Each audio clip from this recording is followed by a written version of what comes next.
Welcome to Wellsprings of Faith. My name is Father Jürgen Liias. I'm a Roman Catholic priest. I'm a senior priest on the staff of St. Patrick's Church in Stoneham, which is the neighboring community to Melrose, where this studio takes place. Today we welcome to our show, Wellsprings of Faith, Bill Burke. He is the headmaster, retired headmaster, recently retired headmaster of St. Sebastian School. And we're here to discuss his journey in faith and the work, particularly 34 years that he was pastor and headmaster of this school. Welcome. Thank you. Honor to be here. Great. Well, certainly, and I've only been a Catholic. Well, I just celebrated my 12th anniversary of ordination as a Catholic priest. Congratulations. But I remember as I came to get to know the Catholic world, hearing about St. Sebastian. Yeah. So it was nice when you showed up one morning at a men's group that I speak at. Right. So tell us about, before we get to your academic universe, about your own spiritual journey and faith. Well, I grew up in an Irish Catholic family in upstate New York. Where in New York, upstate? Just south of Syracuse, a little town of Hamilton, where Colgate University is. Oh yes, Colgate's so there, right. College town. And I'm the second of seven, but the oldest male, which is a good spot to bat in an Irish Catholic family. And when I made my first communion at age 7, I knew where I would be every Sunday for the rest of my life. Really? Yeah, absolutely. It always made sense to me. Wow. I would go to First Friday Masses with my parents. I would serve Mass on Tuesday mornings at 7 o'clock before school for Father Carey.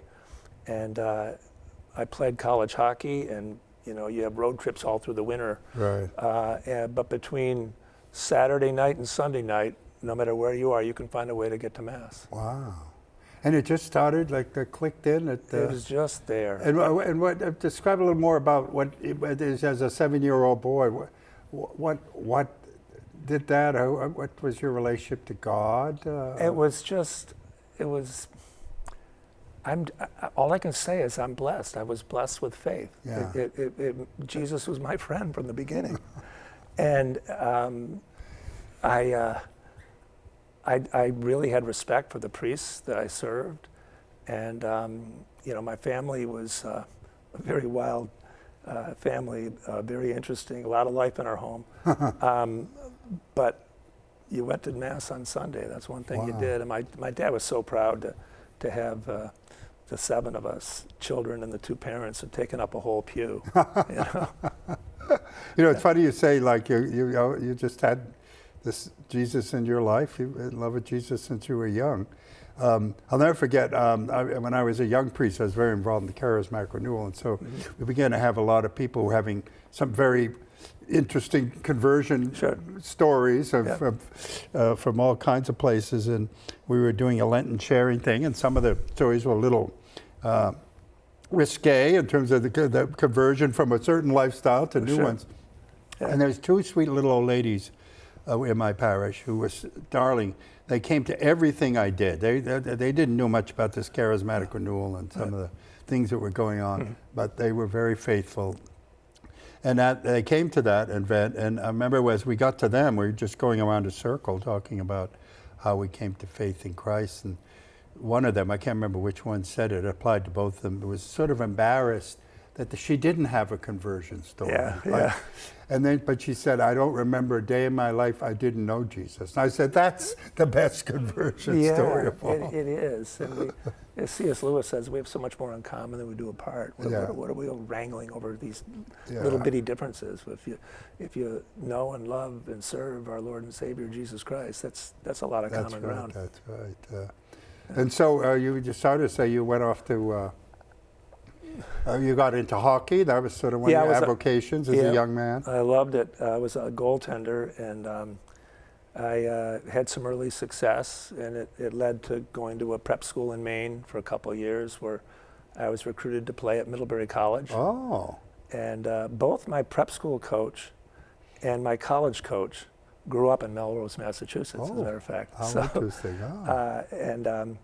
And that led to going off to Middlebury, and I I had an opportunity the fall of 23 to speak at Middlebury. Middlebury was celebrating 100 years of men's hockey.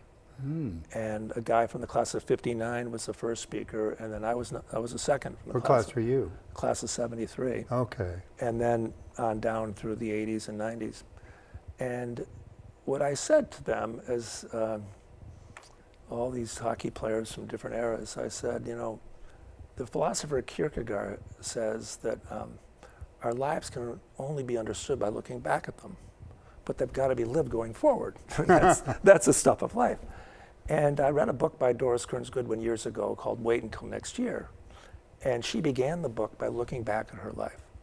And she realized there were two major rivers running through her life. One was her Roman Catholic faith and the rhythms of the liturgical year and moving up through the sacraments. And the other was the Brooklyn Dodgers. She was a baseball nut in Brooklyn before the Dodgers moved to Los Angeles. Yeah. And so I was teed up to share with the gathered that I have two major rivers running through my life too, and one I share with Doris Kearns Goodwin. As I said earlier, it was just there. And the other was hockey. It was, again, something I had some early success with, and it led to different after prep school, after college. Lived with one of my college teammates who lived in the Boston area one summer because there were summer hockey leagues for college players there that weren't in upstate New York. And I hung out with all of his friends, one of whom is my wife of 59 years. and then I went back to Middlebury, you know, for my senior year and wasn't sure what I was going to do. And a friend said, hey, Holderness School in New Hampshire is looking for a hockey coach. And that led me there. And they gave me the head baseball job, the head hockey job, dormitory to run, and English classes. That's an old Episcopal school, I know. It is, absolutely, yeah. absolutely. Yeah, and I would speak in their chapel. Yeah. I took the Catholic kids to Mass on Sunday mornings. The way I went, when I was in prep school in Maine, Oh, I they would go took on the you- bus. oh. But they had two services at Holderness, a Sunday Eucharistic service, pretty high Episcopalian, and I was exempted from that because I was with the Catholics. With Catholics, yeah. And church in town, St. Matthew's. But on Thursday nights, they had a chapel service as well, sort of a Vespers. And faculty were invited to speak, and that's where my speaking actually began. You know, my first child was born. I said, I have to tell this story. And it's interesting, you think back, I remember in the 80s, it's a co-ed school, and I gave a pro-life talk. And you know, I began by saying, I have neither the right nor the inclination to condemn, so let's move that off the table. Yeah. But I merely suggest that you never lose when you say yes to life. And I had, I think, a pretty good speech. And so afterward, as often happens, a line forms. People want to talk to you. And I looked about 4 deep, and I said, oh my God, this pretty blonde young woman in the junior class, really bright and by far the most liberal kid in the school. Yeah. I said, this young lady's going to come up and take my head off, and I just have to take it. I mean, I'm the adult here. And so it's her turn, and she comes up and she looks up at me, and this is verbatim. She said, Mr. Burke, I completely disagree with every single thing you said tonight, but you said it so well, and I respect you so much for saying it. I threw my arms around her. I mean, I don't know if you'd get that reaction today. I think that the lines are so hard. Yeah, it is. You That's know. part of Yeah. the polarization and the animosity is so Right. intense you can't That's right. see a human being on the other side of the line. Yeah, it's really too bad. Yeah, I quote Aquinas a lot. We must love them both, those whose opinions we share and those whose opinions we reject, because both have labored in the search for truth, and both have helped us in finding it. Wow. We're far away from that politically right now. Unfortunately. Yeah. But so where'd you go? You went to Middlebury. Went Good. to I went Middlebury College. down the river. Well, down the river, sort of down state. I went to Amherst College. So Oh, yeah. about another Yeah. small New England Yeah, elite school, as we very would nice. say. Yeah, they're in the NESCAC. Yeah, Yeah. yeah. We had, I remember doing battle with them on the ice. And so you got. And what drew you into education? Was it the hockey too? You know, basically. honestly, I tell this story often, Yeah. and it's completely true. I was one of those students who I could write and I could read, I wasn't passionate about learning until I was 23 years old, tasked with teaching classes, reading Shakespeare so I could talk to students about it.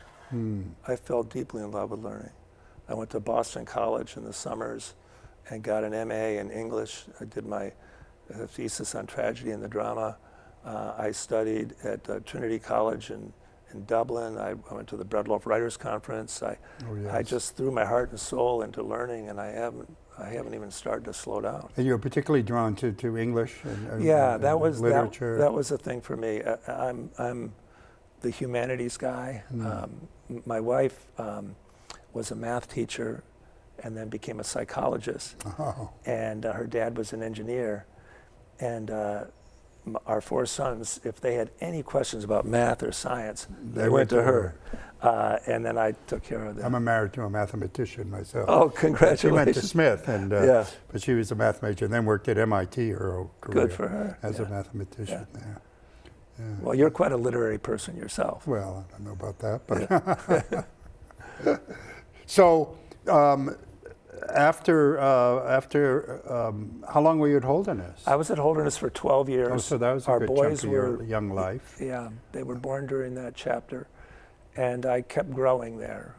I became the director of studies, so I oversaw the whole academic life. But while doing that, I was still teaching 2 senior English sections, head coach of hockey, head coach of baseball, interviewing students in the admissions office on Saturday mornings. I mean, I was lucky to be hired in 1974 at age 23 by a man named Don Hagerman.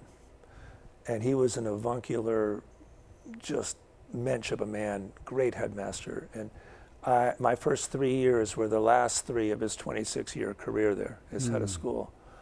And if I have a strength in life, it's a willingness to sit at the feet of the masters. And I tell our students as they're graduating, you have to know the truth, that every really good mentor and every open, willing apprentice are powerfully intellectually drawn together. But it's incumbent upon the young to access the wisdom of the ages, because human nature being what it is, these people aren't going to voice themselves on you. But if you display a willingness to learn, they're built to pass it on, spiritually and biologically, actually. And so avail yourself of it. And I got that from this, and I said, hey, look, I'm 23 years old, I'm teaching a coach, and I don't know if this is my career, but why don't I behave as though I'm going to be a headmaster, and I'm getting a PhD working here. So I just kept growing. He retired after 3 years, and another headmaster came in, Pete Woodward, who was really good to me, and kept giving me more to do. And then I went to this lay Catholic school in Connecticut, Canterbury School. And it was founded in 1915. And it was founded as a lay Catholic school. It never had clergy. Even though it was called Canterbury, because usually every time you hear Canterbury, it's Anglican. Well, this was I believe, and forgive me if I'm wrong, but I think that the founder and those who were doing it with him were a bit arrogant. We're going to call it Canterbury because it was Catholic before it became. Oh, I see. And it was, but well, people, but people get lost in it. People don't know that. No, you know? no, right. And so people, it was a Catholic school that people didn't know was a Catholic school. Yeah. And I wanted to wave the Catholic flag, you know, as lustily as possible. But not all the trustees agreed with that. Oh. And so I was, and they had kept the headmaster in the place, but he was only doing development work. And I was hiring and firing everyone and running the assemblies and, you know, running the school. And I did that for 4 years. And I really think things got better. And when I was hired at St. Sebastian's, the head of the board, who was head of the search committee, said to me, you got 8 to 9 years experience in 4 years, Canterbury. You can't put a price tag on that. And so at age 39, I was named the first lay headmaster of St. Sebastian's. Of course, in the history, I don't know, this is your universe, so I just, in my case, it's just impression rather than knowledge. Yeah. But, you know, the whole of having been an Episcopal priest before I became a Catholic, you know, there's quite a chain of prep schools, very high-end elitist prep schools at the Episcopal Church. Of course, the Episcopal Church was a church of the upper class. That's right. That's right. Yeah. I used to be a priest in the North Shore of Boston with the Lawrences, Lowells. Oh, yeah. And all of that gentry all went to Groton School or Sure. Phillips or Yeah. St. Paul's In New Hampshire, but all around the East Coast, some of the best, really good education. My encounter with the private school was when I was a poor immigrant kid in Charlestown, but the Groton School ran a summer camp Oh, yeah. for poor inner city kids in New Hampshire. Yeah. And all the faculty there were Groton School graduates who are now at Harvard or Princeton or Yale or something like that. All the names, Auchinclaws, Mr. Pennypacker. Oh, all that, yeah. All these guys. Endicott Peabody founded Yeah, but it. people, all of those. Yeah. But Catholicism was, of course, the movement for Catholic education right from the beginning of the Catholic Church's presence in this country, too, because the public schools, never mind these elitist private schools, were so adamantly Protestant and hostile, and that meant being hostile to Catholicism. That's true, and I didn't feel too many of the bitter stings of that. By the time I came of age, that was mostly gone. Mostly mellowing out, yeah. But but I'm then we told, had our first Catholic president. You know. That's right. Yeah. So when I came to St. Sebastian's, the Independent School League, the ISL, had been formed in the 70s, and St. Sebastian's was welcomed into it. So St. Sebastian's is in this constellation of elite schools that you mentioned. Yeah. Most of them originally Episcopalian and some still Episcopalian.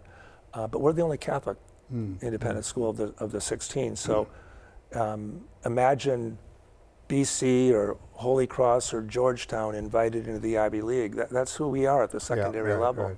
And it was a really good market niche. Yeah. Now, at least my own experience of the Episcopal prep schools is religion began to just diminish, and it became more and more just a kind of veneer of a tradition. Right. And the idea of shaping young men and women to be Christian young men and women had pretty much been lost. Yeah, we're a one-off in that. We lead with it. Yeah. We lead with the Spirit. Although there's been some of that in the Catholic education system too. There is.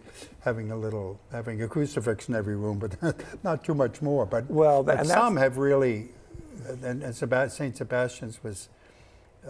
Talk about some of your leadership there, because I know you've tried to make it very welcoming, but absolutely clearly Catholic. Absolutely. It's, what I will do, imagine you're a father with your son at our admissions open house. Yeah. And I will give you how I conclude. The last time that I did this was the fall of 2023, speaking to 900 people, 300 prospective students and their families. And I conclude this way. I said, you've heard it from a lot of our students, our parents, our faculty. I just want to wrap up here. If you young men are with us in the fall, parents, if your sons are with us, I have 3 guarantees for you. Your son will be known and loved and called to greatness by great people. He will be engaged in the pursuit of truth through faith and reason. He will be prepared for admission to and success in the most excellent, most appropriate college for him. It's our hope and expectation that he'll continue to pursue the truth through faith and reason in college and beyond, and find himself working in the world in such a way as to help shift the core of the moral universe more toward the good, the true, and the beautiful. We want him to take his vocation very seriously, and for most, it'll be as husbands and fathers, and we want him to go to heaven. And everything we do at this school is done with that sense of ultimate purpose ever before us. Now, when I first started talking this way over 30 years ago, I had a prospective father come up to me after my speech, and he said, I have to tell you, I've been to many other open houses. No one else is talking about heaven. And I said, well, we don't guarantee that one. I remember one of my dearest, one of my assistants, as an Episcopal priest, he became Catholic, by the way. But he said, I remember him saying, most parents are more interested in their kids getting into Harvard than into heaven. Yeah. And it's true. But to really lay that out. Yeah. So how did you do that? Like what does now what would be unique or not necessarily unique, but would be central to the kind of formation of young men that you were trying to do those 34 years you said? Yeah. I look at the boys, yes, 34 years. I met with them every day in chapel. You know, the senior chapel is Monday mornings, but it's for the whole school. Yeah. And then the juniors, I'm just with the juniors on Tuesday morning, and the sophomores on Wednesday, et cetera. Ah. And every boy has to write and deliver a speech every year. And I listen to them in real time. I hear 3 a morning, and then I tell them what I've heard. Is chapel kind of like more matins of morning prayer? Or is it It's morning prayer, psalm, then we pray for each other's intentions. Yeah. They do the Paternoster. They've all got that cold.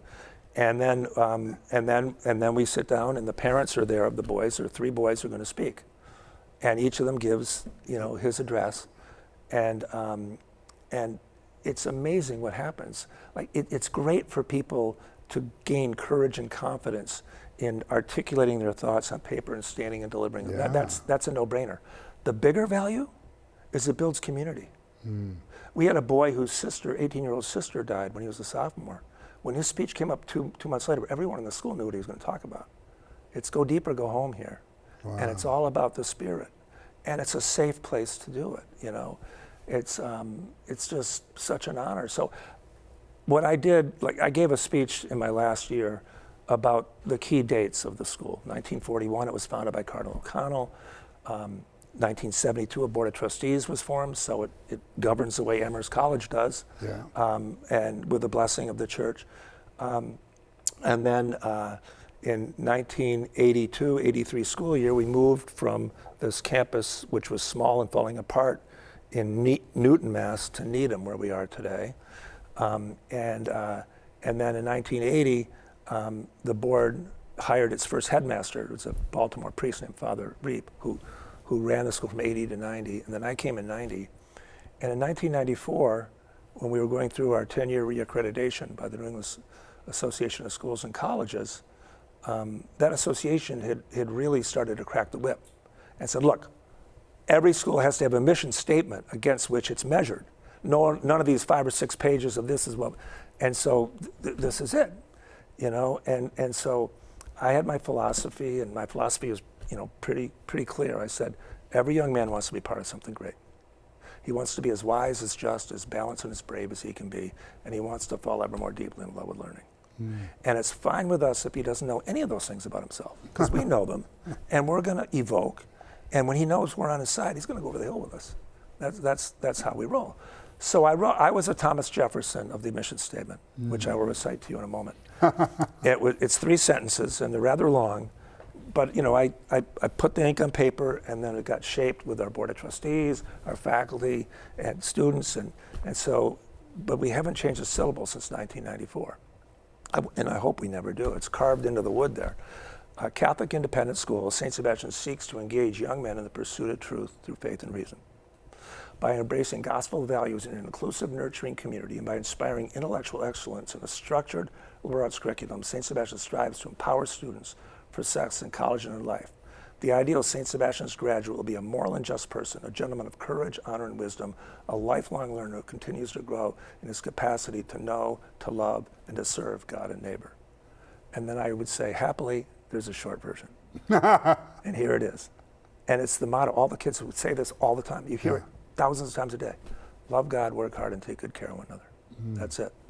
And that animates us, and we're upfront about it, and it's right there. And as I've shared with you before, we are very open, but we're so committed to our Catholic faith, but we're neither arrogant nor apologetic about it. It's who we are. Yeah. And we're wonderfully enriched by people from other faith traditions and by people from no faith tradition and our student body and our faculty. We're all one here. And so I was privileged to select a one-word theme every year. 2 years ago, it was wisdom. And I started that year by quoting David Starr Jordan, who was Stanford University's first president. And he said, wisdom is knowing what to do next. Virtue is doing it. And that set us up for an amazing year. Yeah. You know, and my last year it was love. And so at the end of that year, last summer, I went to a wedding with my wife, St. Sebastian's graduate, gifted student, gifted hockey player. He just signed a $58 million contract with the Las Vegas Knights. And he's marrying, the love of his life, whose brother went to St. Sebastian's. And we're going in, there are all these NHL players there. And we're at the reception, we're ready to go in for the sit-down dinner. And Noah says, "Mr. Burke, I'd like you to speak tonight." So I said, okay. And I said, I got everyone looking at the bride and groom at the head table. And I said, I've known and loved Noah and Monique for a long time. And they're going to have a wonderful marriage. We know that's so much joy, so much love. It was a full Catholic wedding. It was just gorgeous.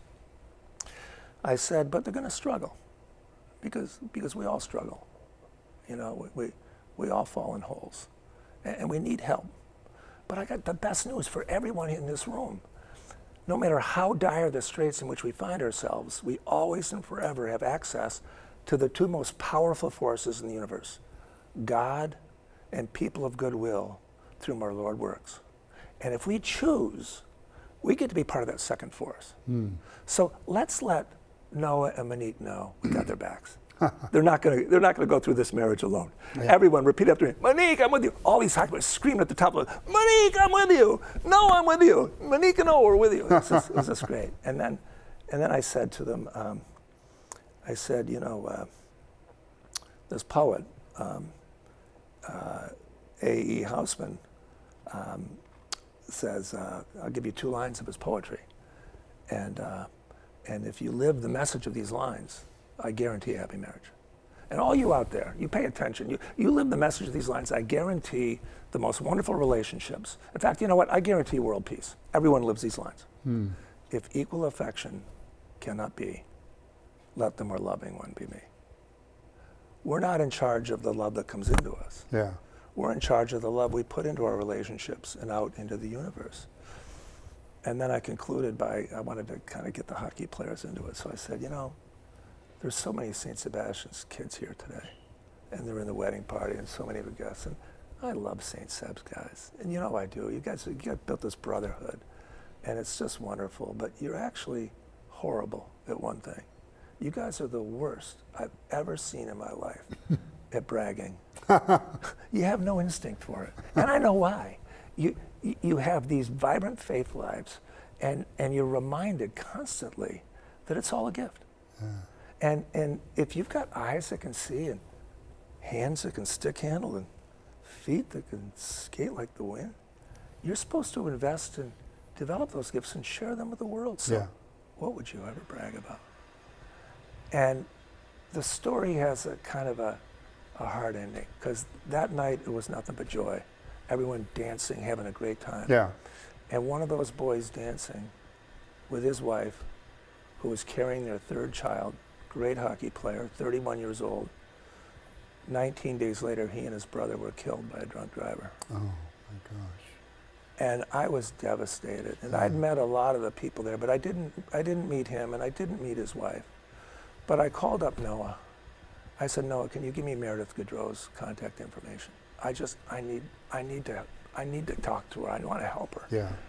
And she and I become really good friends. Oh.